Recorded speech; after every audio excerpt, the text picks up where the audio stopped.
And over in breaking news this morning for you, a Troy man who investigators claim sexually assaulted a 3-month-old has been indicted by a Pike County grand jury. Now, public court records showing that Casey and Wilmore was indicted on rape in the first degree, sodomy in the first degree, and incest back in March. Now, he was arrested in January of 2025. Now, he is currently being held in the Pike County Jail with no bond, but just stay with WDHN News for any updates on his case. And also new this morning, Adrienne Reed, the woman accused of murdering her 2-year-old daughter Genesis, now getting her court date for next week. Now, Adrienne will appear at the Coffee County Courthouse on April 20th at 9 a.m. And now Adrienne is accused of murdering her 2-year-old daughter Genesis Nova Reed, who was initially reported missing back in February. Around that time, and at Enterprise Police were saying that in the report that Genesis was missing from her bedroom with the door left open. That led to weeks of a search, and that's when Enterprise Police have come to the conclusion, alleging that Adrienne murdered her 2-year-old daughter, and now this search is still ongoing, along with the investigation still being ongoing. And now just stay with WDHN News for any updates in her case. And over in state politics this morning for you, the Alabama legislative session ended last week, and Alabamians can expect a handful of new bills to go in place, including one bill sponsored by one local leader helping vets in the classroom. Now, Representative Rick Ream's bill allowing a pathway for military veterans to serve Alabama students in the classroom made it through the legislature before the session ended. Now, the law allows the Alabama State Department of Education to issue temporary teaching certificates to eligible veterans who would otherwise need at least a bachelor's degree. Now, the State Department of Education would issue a military veteran temporary teaching certificate to applicants who show 48 months of active duty military service, pass a background check, are recommended for certification, completed 60 college credits with a GPA of at least 2.5, or passed the praxis test. And now this bill is going to go into effect on October 1st. And the legislature also passing a bill requiring public high schools to designate a school day for students who choose to take the military entrance exam called the Armed Services Vocational Aptitude Battery Test. And now about 40,000 students in Alabama are part of military families, with high concentrations being at Fort Rucker. And reports say Dothan High School had a signing day recently where 22 students enlisted in the U.S. Armed Forces. And now this bill will also go into effect on October 1st. And another bill was signed bringing additional courses to the classroom. This bill requires public school students to complete a course in violence prevention, conflict resolution, and mediating before graduating from high school. Now, local boards would be able to decide the content of the course as long as it meets the bill's standards, and the State Department would offer materials for the local boards to consider. And now these new rules regarding additional courses to take effect are going into effect as DCS Superintendent Dr. Garrick Askew has been trying to pass his 100-day plan, aiming to improve grades in the classroom for students. Now, back in January, the DCS School Board reviewed Garrick's plan, which included hiring consultants to help improve failing math and literacy scores. Now, the board rejected that initiative back in January, but one DCS board member says 60% of students are not reading on grade level and 78% are not efficient in math. Now, so much change for DCS students is happening regarding courses, and this can be underway very shortly. And the legislature also passing a bill requiring an increased penalty for firing a gun into an occupied school or school bus. Now, the bill will increase the crime from a Class B felony punishable by up to 2 to 20 years in prison to a Class A felony punishable by up to 10 to 99 years in prison. Now, the bill unanimously passed, and it goes into effect on October 1st. And sales of previously occupied U.S. homes falling in March to their slowest pace in months, according to recent reports. Now, right now, it is the busiest time of the year for homeowners to sell and also to buy. Now, existing home sales fell by 3.6% in March from February, sitting at 3.9%, according to the National Association of Realtors. Now, sales have been hovering close to a 4 million annual pace. Now, the national median sales price increased 1.4% in March from a year earlier to $408,800. And now for Alabama, the March report has not been released, but for February, over 5,000 homes were sold, a 14.6% decrease from the previous year, with a median price of $250,113. And for Dothan, there were reportedly around 80 homes sold, a 7% increase from last year, according to reports. And the median price for a home in Dothan is $199,443, according to Zillow. And now we do have more news coming up on Daytime for you. It is 11:22. It is 74 degrees outside. We're going to be right back. Welcome back into WDHN at Daytime, and now there's a very special event from the Boys and Girls Club here in the area, having a lucky event very soon, all for a good cause. Now, it is the Aces for Kids event from the Boys and Girls Club. There will be wine, food, and auction, and so much excitement for you. It's going to be $50 per person, and it's going to be on April 23rd at the Ozark Civic Center. Now, I'm here with Jessica Moore to talk more about it today. Now, Jessica, thanks for joining us. Thank you so much for having me. Of course. Now, can you really just speak about what people can expect at this event? So we're changing things up this year. We're opening the doors at 5 p.m. and this is going to be for an extended social hour. During this time, we will have a live band. We'll have a charcuterie spread by DeFlippo's, complimentary wine.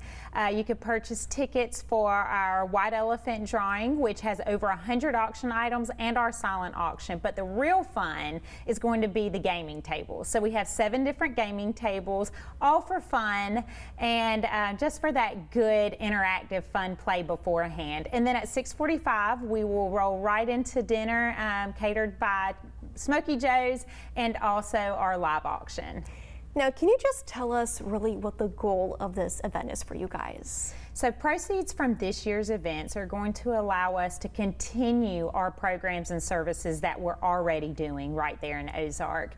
We do everything from the educational, the one-on-one tutoring, the summer learning literacy program, the sports, the arts. We're teaching guitar, bucket drums, violin lessons. And what I'm most excited about is that we opened our teen center this year. So we get to serve our kids all the way until age 18. So we're doing workforce program, podcasting. They just started a gardening and a beekeeping program. So fundraiser like this really does help us be able to continue to keep our cost low and to continue to provide our programs and services for our youth. Now, you told me before we came on air that you guys have been doing this for quite some time. Now, can you just explain how long you guys have been doing this and really the planning process for you guys every year? So this is our 31st year, so it has really become a staple, not only in Ozark, but just the Wiregrass area. We pour our heart and soul into this because we truly know that these proceeds get poured right back into our youth and our families that we serve. This year, our Youth of the Year right there in Ozark was named the State of Alabama Youth of the Year for Boys and Girls Club. So she'll advance on to the regional, and it's because of these programs and services that we're able to do every day, and we could not do it without the community support and this fundraiser that we do every year. And now, for those who want to get some more information about the event, where can they go to get that? They can go to our website, they can purchase tickets, or they can even become a sponsor. We're also looking for donation items. So there's many of ways to get involved. Just head to our website and get all the information. Awesome. Jessica, thank you so much for talking more about it today with us. Thank you. Of course. And we do have more news coming up on Daytime for you. It is 11:28. It is 74 degrees outside. We're going to be right back. Thanks for joining us for the second half hour of WDHN at Daytime. I'm Ashley Uhas. We have plenty in store in the next half hour. First, let's check with our meteorologist Brian Boggiano with the beach forecast. If y'all are heading to the beach over the next few days, here is what we're looking at. The main story, a high risk of rip current. So if you're going in the water, make sure you heed plenty of caution. But those single red flags waving, it might be a better idea just to stay at the sand. Knee deep is too deep. Besides that, though, looking at mostly dry conditions, temperatures in the mid to upper 70s. Winds are going down. Seas, though, still generally at those choppy conditions today. Back to you. Thanks, Brian.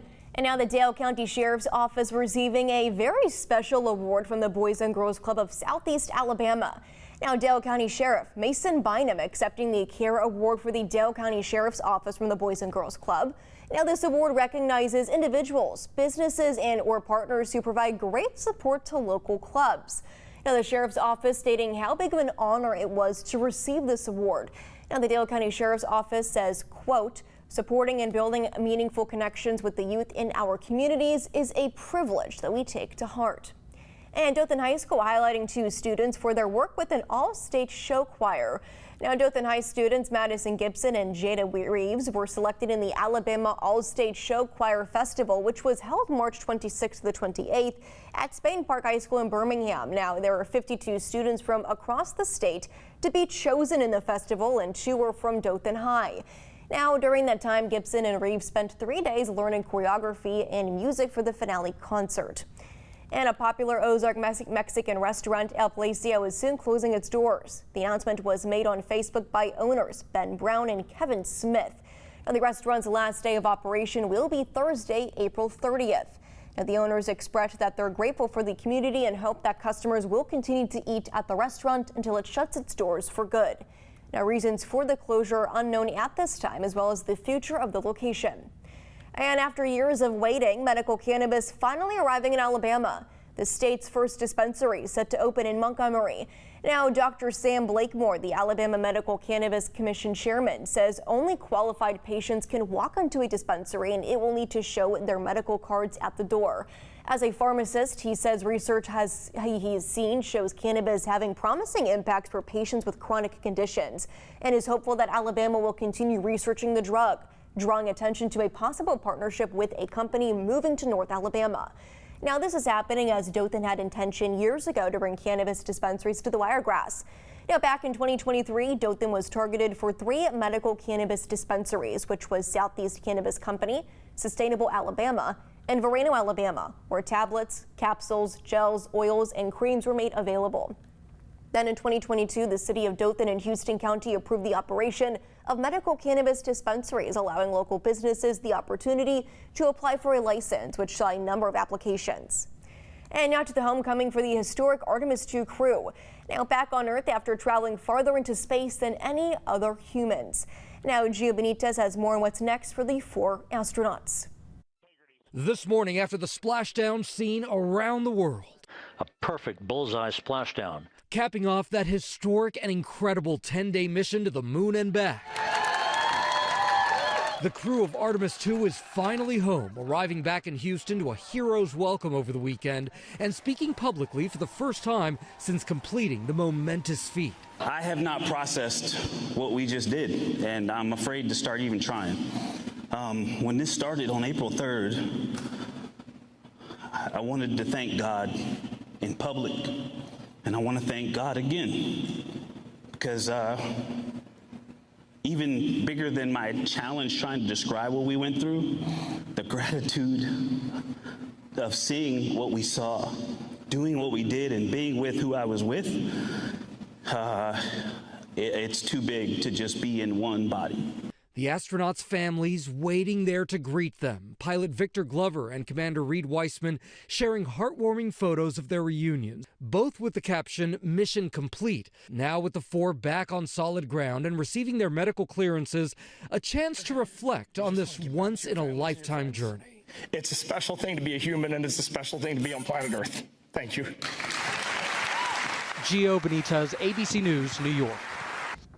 And in other news this morning, there was a recall alert for Hyundai users this morning. Hyundai recalling 294,000 cars due to a defect in the seatbelt. Now, the recall includes Hyundai Ioniq 6, Genesis G90, and Hyundai Santa Fe vehicles. Now, the front seatbelt and the driver and passenger sides may not be sufficiently attached to the seat frame, which can increase the risk of injury in a crash. And the National Highway Traffic Safety Administration urging owners involved in the recall to contact Hyundai dealers who will enforce or replace the seatbelt as necessary, free of charge. And more scammers now reaching out to iPhone users trying to get your money. Consumers now reporting recent fake Apple Pay fraud alerts, urging them to call for assistance. Now, here is how this scam works. Now, iPhone or Apple device users receiving a text are now claiming there is a problem with their Apple Pay account. And the messages will say a purchase was attempted or even declined, resulting in an account being locked or under investigation that the recipient must take immediate action. Or if you call or click on any link sent to you, you are connected to the scammers. Now, callers are instructed to move their money to a safe account. Now, we do have more news coming up on Daytime for you. Pretty good news for Hunger Games fans. A new trailer is coming your way today. Here are thoughts coming up. The warmest days of the year so far are on the way, but they won't be here for long. I'll tell you just how long they'll last and when the cool will return. This weather segment is sponsored by Physicians Hearing Center. Now, your Storm Team forecast with meteorologist Brian Boggiato. Looking good out there as we're heading towards the lunch break, but starting to feel a little bit stickier. It's almost 11:45, and taking a look at Restaurant Row at Dothan. Partly cloudy skies, looking pretty good. 74 degrees, a dew point of 61, so getting a little bit more humid out there as we're approaching the afternoon hours. Now, for most of us, generally in the mid-70s this hour. It's 76 degrees in Enterprise, 75 in Andalusia, 74 there in Eufaula, 77 degrees in Geneva, and 78 degrees in Donaldson, even though a little bit warmer there. Now, dew points area-wide, generally in the upper 50s and lower 60s, telling me it's getting more humid out there. If you're heading outside, you're going to break a sweat, so just make sure you have a water bottle regardless of what your plans are. But at the same time, skies looking pretty good, partly cloudy with clouds streaming in from southwest to northeast. Plenty of moisture, though, just to our north. We're seeing showers there along the Tennessee and Ohio River valleys, but for us, we are staying dry as a bone, and that is how we're staying as we go throughout the rest of the afternoon and the evening. All as temperatures make their way into the mid-80s, slowly cooling down to the 70s as we go into the evening. Upper 60s, though, by the 10 o'clock hour, but notice no rain. You do not need those long sleeves to head out the door today.